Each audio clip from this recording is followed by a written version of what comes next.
Letting go is not about giving up, it's about giving in to life. It's about surrendering, not to failure, but to the deeper wisdom that lives beneath the noise of your thoughts. Most people walk through life carrying invisible weights.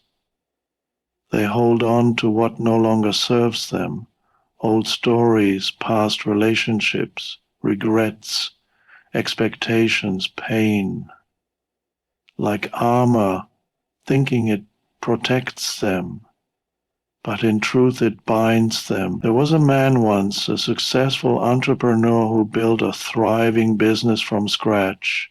Years of effort, sacrifice, and identity woven into every corner of that enterprise. And then a market shift. He lost it all.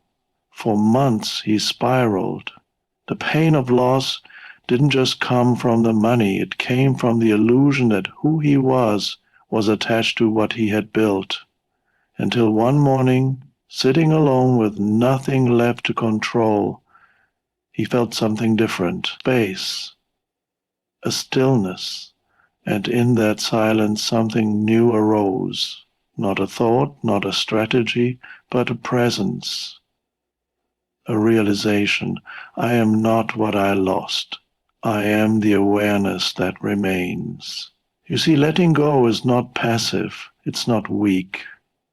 It's the most courageous act a human being can perform. It is to stop resisting the flow of life and start trusting it. When you let go of what you think should be, you make room for what is meant to be. That you don't lose control, you regain alignment. Imagine a clenched fist, so tight, so focused on holding, protecting, gripping. Nothing can enter it, no gift can be placed in that hand. But the moment it opens, it receives. This is how letting go works. The moment you loosen your grip on pain, on the need to be right, on the obsession with the outcome, life places something greater in your palm. There was a young woman who dreamt of being an Olympic swimmer. She trained every day since childhood, pushed herself past exhaustion, identified as nothing else but an athlete, and then a car accident. Doctors said she would never compete again. Her world collapsed. Depression, identity crisis. She fought against it, tried to hold on to the dream like clutching sand. The tighter she held, the more it slipped, until eventually she stopped, not out of defeat, but because she could no longer fight life itself. In that surrender, she discovered something unexpected. She had a gift for teaching, a passion for helping others heal through movement. She opened a center for adaptive sports. Her impact reached thousands. Had she not let go, she would have never become more than a dream. Eckhart Tolle said, "Whatever you accept completely will take you to peace." Acceptance doesn't mean you love what happened. It means you are no longer allowing it to define you. It means you are finally stepping out of resistance and into presence. The present moment has no conflict. It simply is. The pain only lives in the mind's replay or anticipation. But now, right now, if you just breathe and observe without judgment, you are free. Letting go is not forgetting. It's remembering who you are without the layers. It's not detachment from life. It's deeper attachment to truth. Life changes, people leave, plans fail, dreams evolve, but the essence of who you are remains untouched. When you truly let go, you return home to yourself. You don't have to force it. Just become aware. Watch the thought. Watch the emotion. Don't become it. Like clouds passing in the sky, let them drift. You are the sky. You are the space in which it all happens.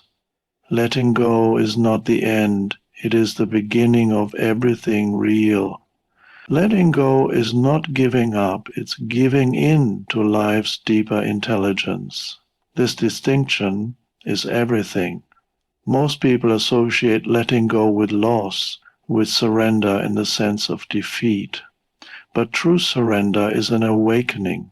It is not the abandonment of dreams or values, but the release of attachment to how they must unfold. When you stop resisting what is, you don't collapse. You expand, you open yourself to a dimension of intelligence far greater than the thinking mind. The human mind thrives on control.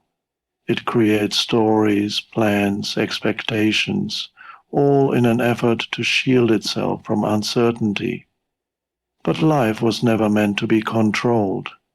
Life is a current, a living energy that flows in ways our logic can't predict.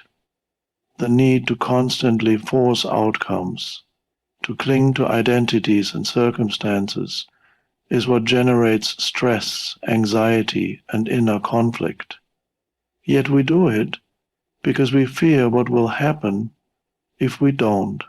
We fear the unknown, we fear emptiness, we fear becoming nothing. But what if becoming nothing is exactly where peace begins? To let go is not to lose, it is to reconnect with the timeless intelligence that has always been within you. The mind is a beautiful tool, but it is not the master.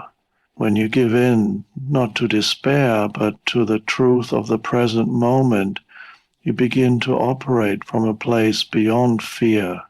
You begin to trust that even when things fall apart on the surface, something deeper is always holding you. Consider the leaf that detaches from the tree in autumn. It doesn't cling, it lets go and floats, trusting the air, surrendering to the wind.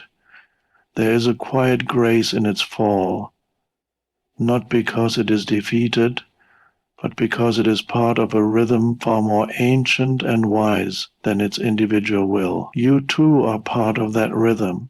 You are not here to force life, you are here to flow with it. There is a deep intelligence that runs through everything, the same intelligence that orchestrates the beating of your heart, the rise and fall of your breath, the unfolding of a flower, the turning of the tides. When you let go of your mental resistance, you come into alignment with that intelligence. Suddenly, you're no longer swimming upstream. You're carried. You feel peace, not because everything is perfect, but because you're no longer demanding it to be. Letting go is an act of trust, not in fate, but in presence, in the moment itself. It is saying, I do not need to understand everything to be at peace. I do not need to control life to feel safe. I trust that life is moving through me, for me, and as me. You don't lose power when you let go. You gain access to a power that was never yours to begin with, but was always yours to receive. You are not what you've lost. You are the awareness that remains. This truth, though simple in words, carries profound liberation. Loss is inevitable in life. We lose relationships, jobs, identities, health, time, but the suffering doesn't come from the loss itself, it comes from the belief that the loss has taken something from who we are. The pain is not only in what's gone, but in the false identity we've built around it. People often say things like, I don't know who I am without this person, or I was nothing before I had this job, or my life ended the day that dream collapsed. These aren't just expressions of sadness, they are reflections of deep attachment. We confuse our essence with our possessions, our roles, our history. These are just layers. What you truly are is not the thing that was lost, but the silent space that witnessed its coming and going. Imagine a vast, clear sky. Storms pass through it, clouds come and go, even lightning may flash and rumble, but the sky remains untouched. You are that sky. Loss is like a passing storm, and though it may shake you, stir you, pour down upon you, it cannot destroy the essence of who you are. What you've lost may have shaped your journey, but it never defined your being. There was a man who once owned a thriving business, his pride, his identity, his life's work. When an economic collapse took everything, he fell into despair. He didn't just grieve the financial loss, he grieved the death of who he thought he was. The anxiety, the pressure, the fear that had always lingered beneath his success, they were gone.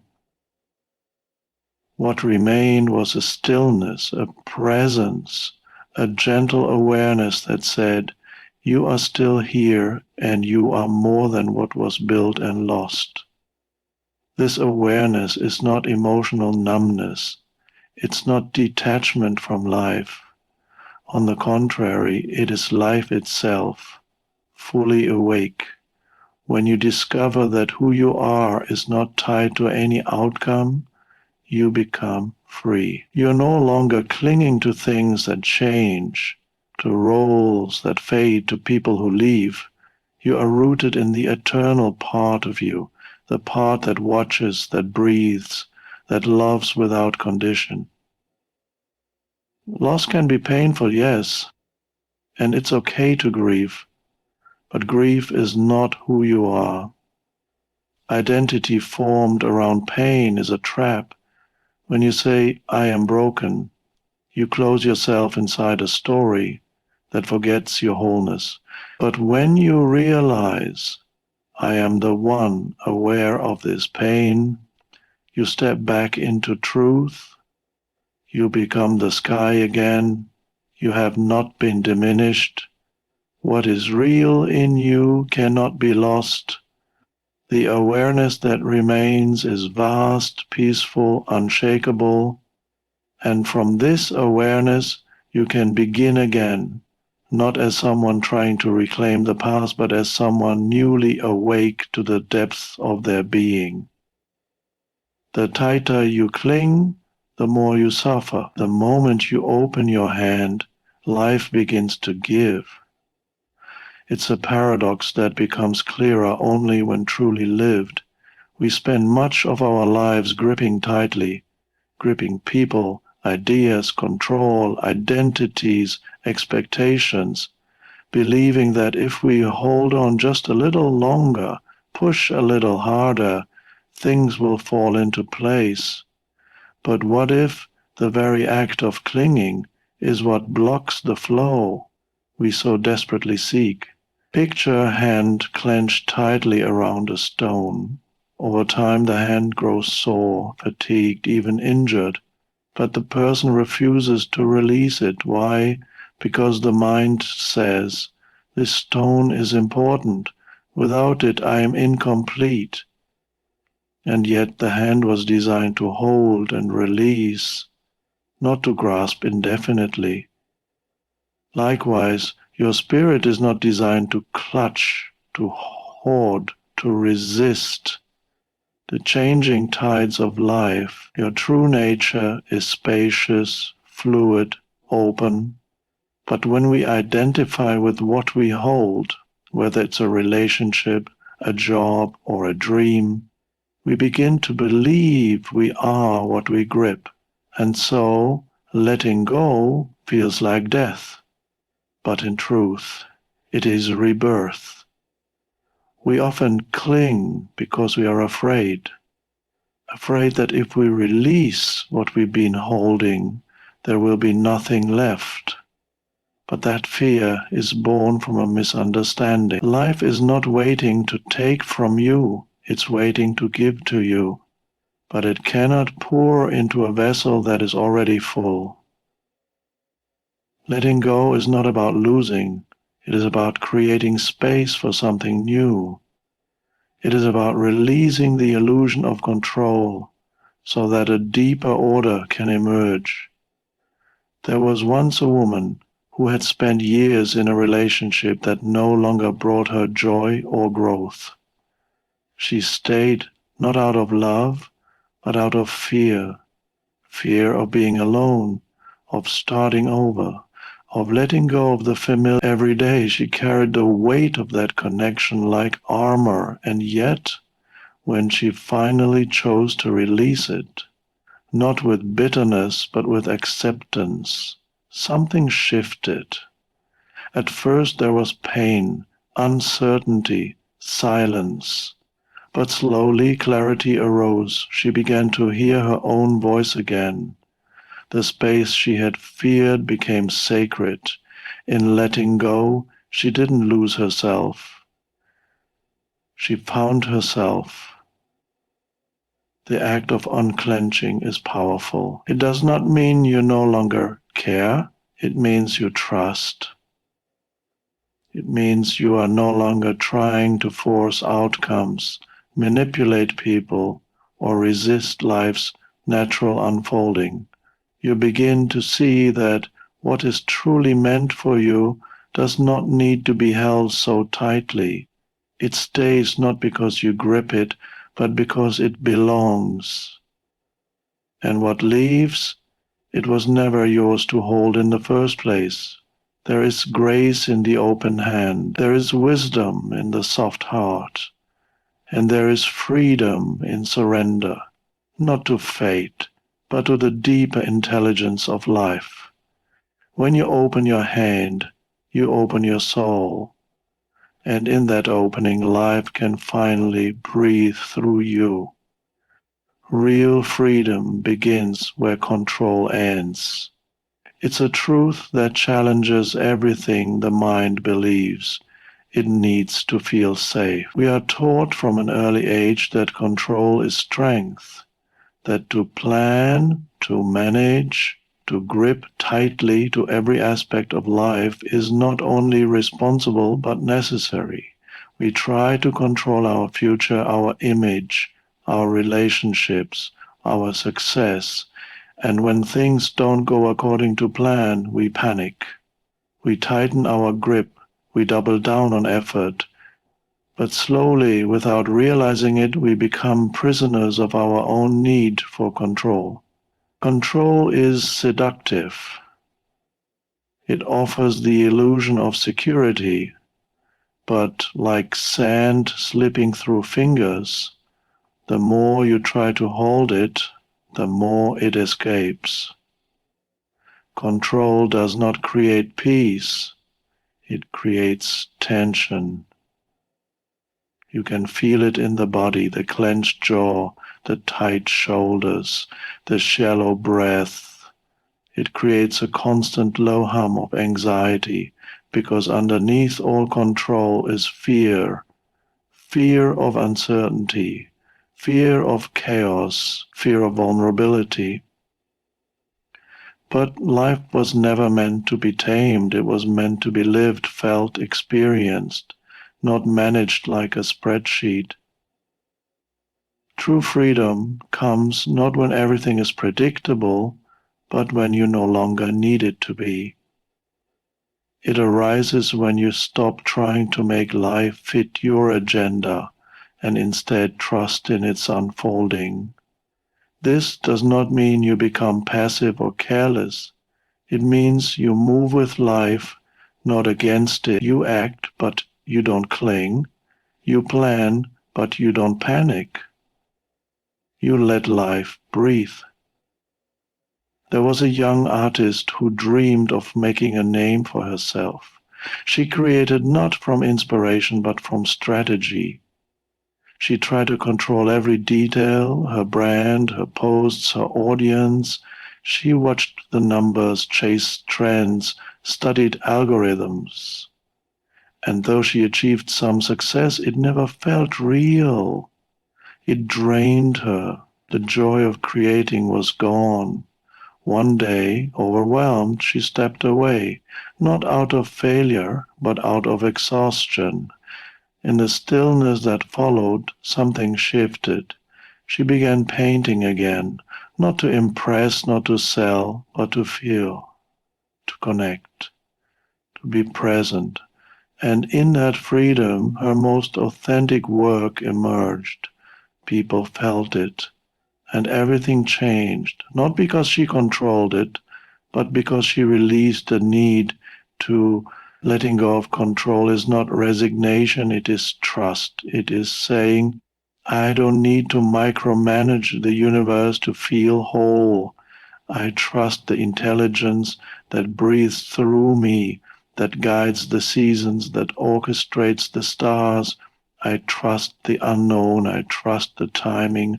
I trust that what is meant for me cannot be missed, and what is not will fall away. When you surrender control, you step into the flow of something infinitely more powerful than force. You step into life itself.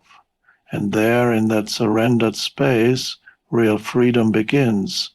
Not the freedom to have everything go your way, but the freedom to be at peace regardless of how it goes. Every loss is a portal.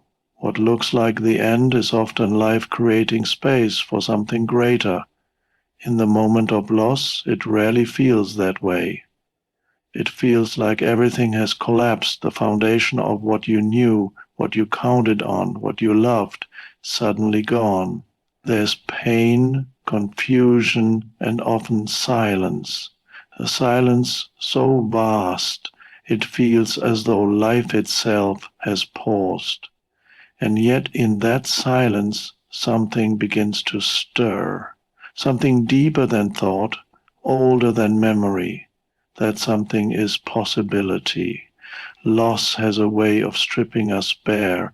It takes what we've built our identity around, whether it's a relationship, a job, a dream, or even a version of ourselves, and removes it, often without warning. It's raw, it's disorienting, but it's also honest. In loss, the illusions fall away. We are forced to confront who we are when everything else is gone. And it's in that confrontation that a doorway opens, not to what was, but to what can now be. There was once a man who devoted his life to a single career. For over 20 years he poured his energy, time, and passion into his work. It was more than a job, it was his identity. Then, one day, the company closed its doors. Just like that, everything he had built seemed to vanish. At first he was devastated. The routine was gone, the purpose was gone.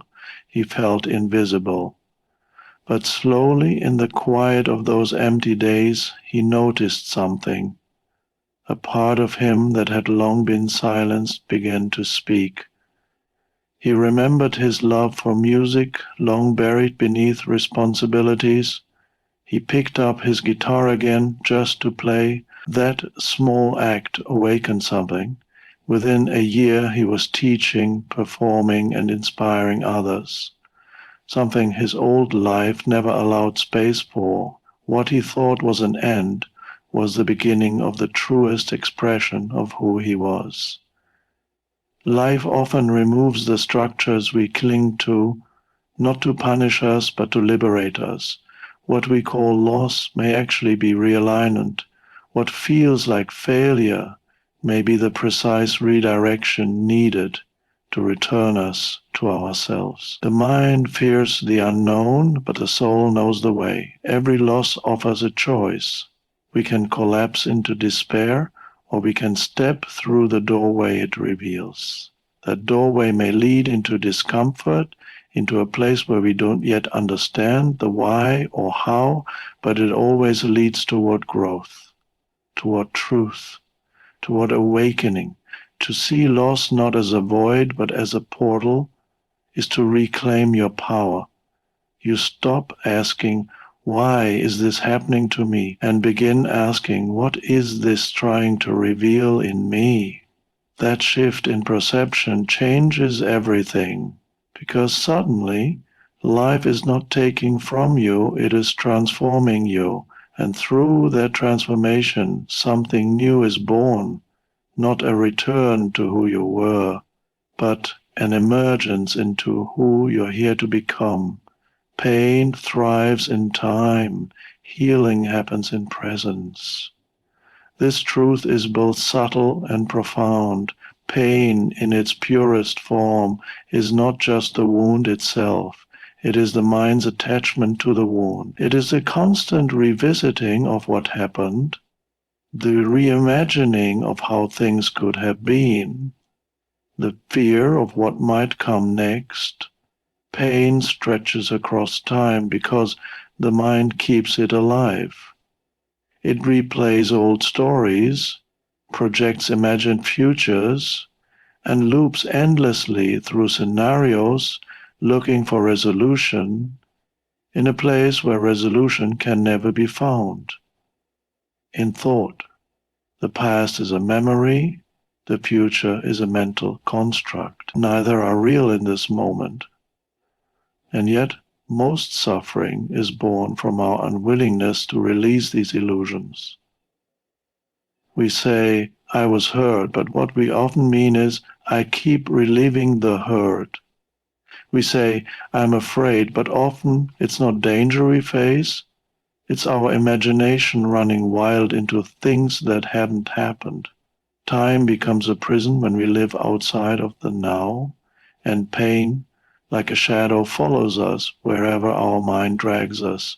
But presence, the still, silent awareness that exists beneath the mind, is healing. It is where the wound is felt fully, without judgment, without a story, without resistance. In presence, the pain does not disappear instantly, but it softens. It stops growing. It stops echoing. It is no longer being fed by thought. The energy that was once locked in the cycle of mental suffering begins to return to you. It becomes space, clarity, stillness. There was a woman who lost her husband unexpectedly. For months her mind tortured her. Memories of the past, guilt over things unsaid, fears about facing the future alone. She couldn't sleep.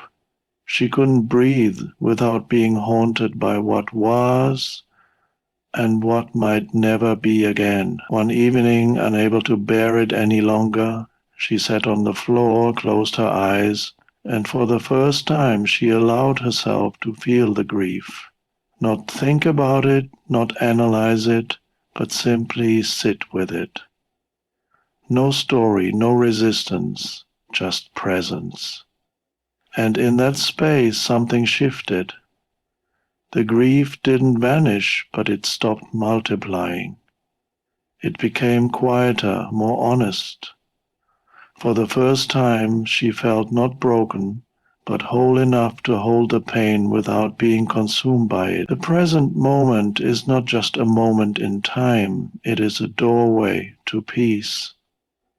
Right now, in this breath, there is no past to regret and no future to fear. There is only what is.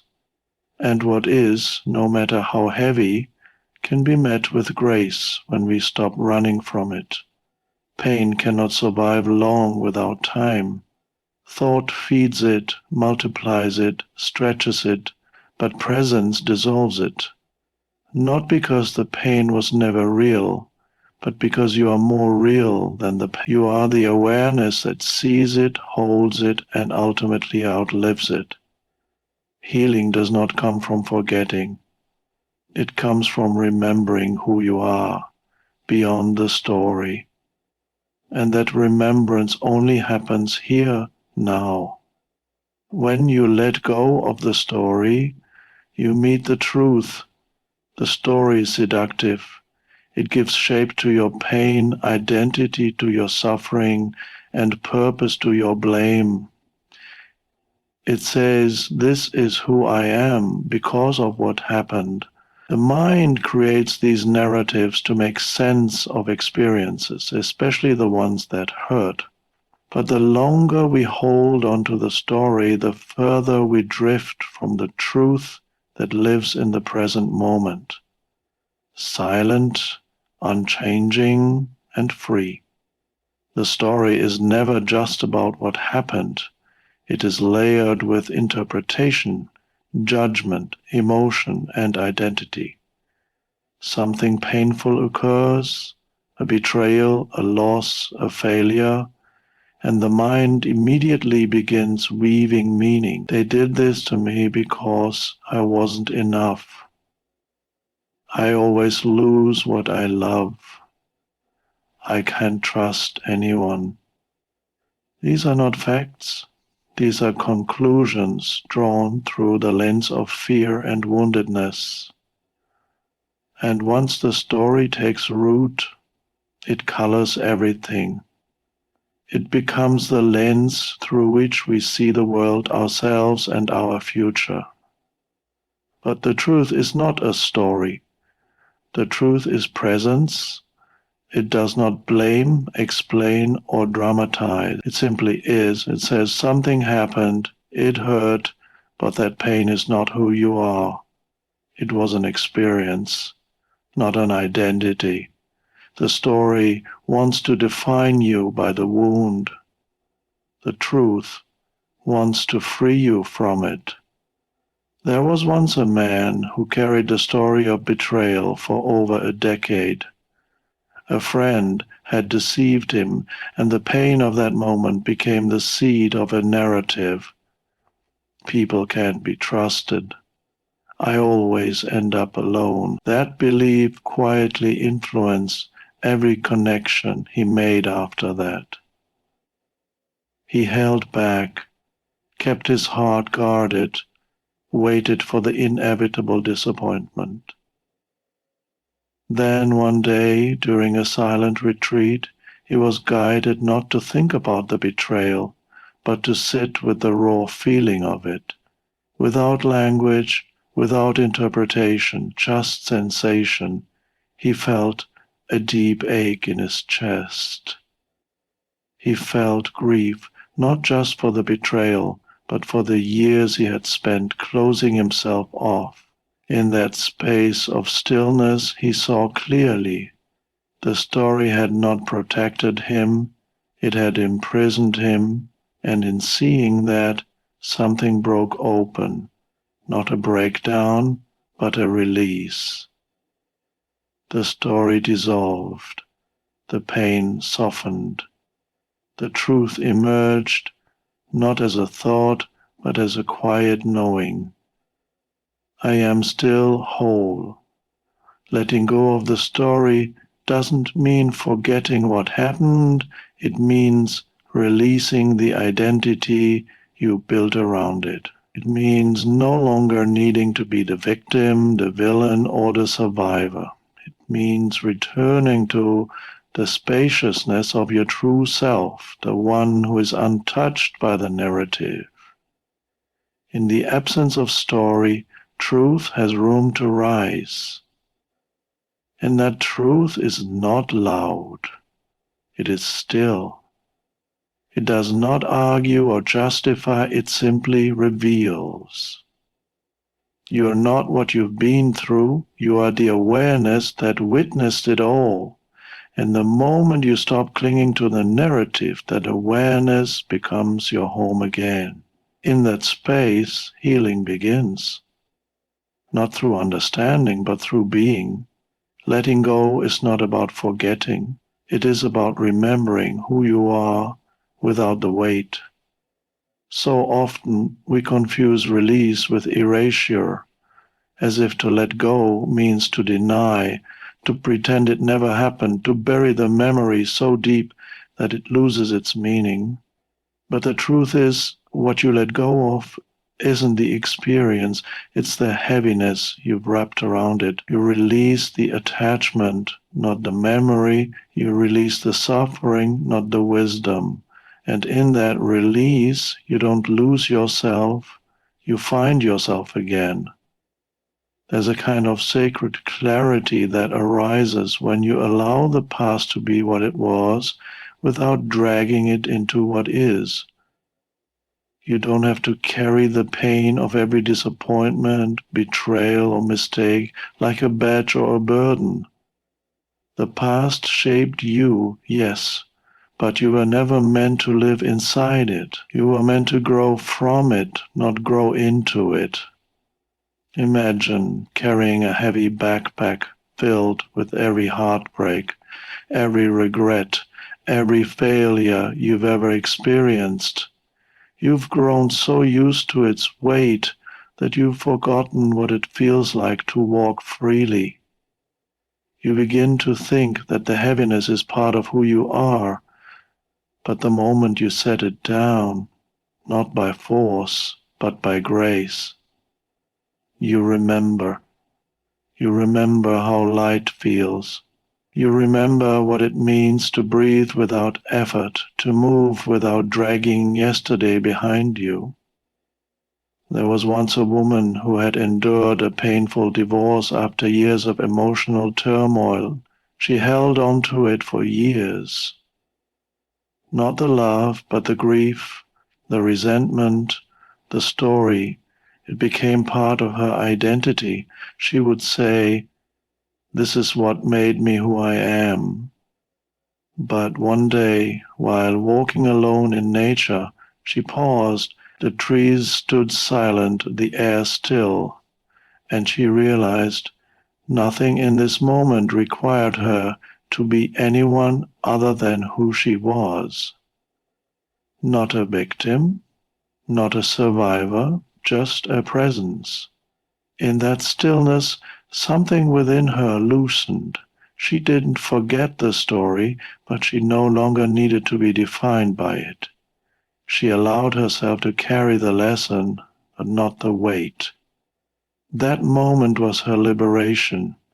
To let go does not mean to lose. It means to create space for joy, for peace, for new beginnings. It means you no longer grip what has already passed through your life. You bless it for what it taught you, and then you release it like a breath that no longer serves. In doing so, you don't become empty, you become clear. The past may have shaped the contours of your heart, but it does not hold the key to your presence. You do, right here, right now.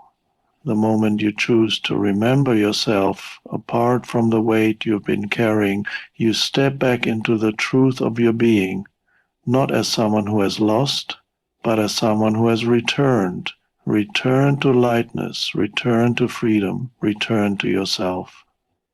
In the end, letting go is not an act of losing, it is an act of liberation. It is not about forgetting, but about releasing the stories and attachments that weigh us down, so we can embrace the fullness of the present moment. Through letting go, we return to ourselves, not as the sum of our past, but as the awareness that has witnessed it all.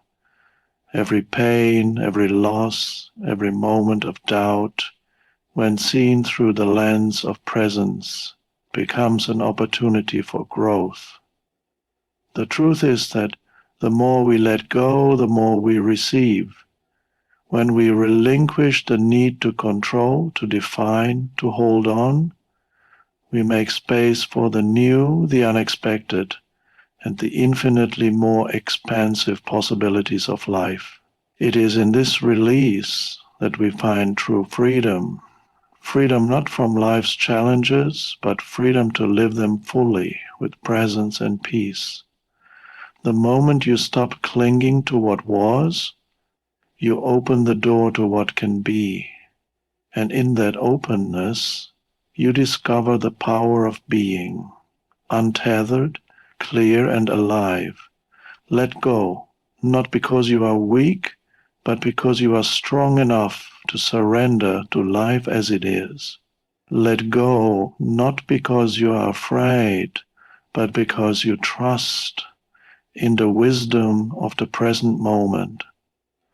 In that space of letting go, you are not losing yourself, you are returning to yourself, to the truth of who you have always been and always will be.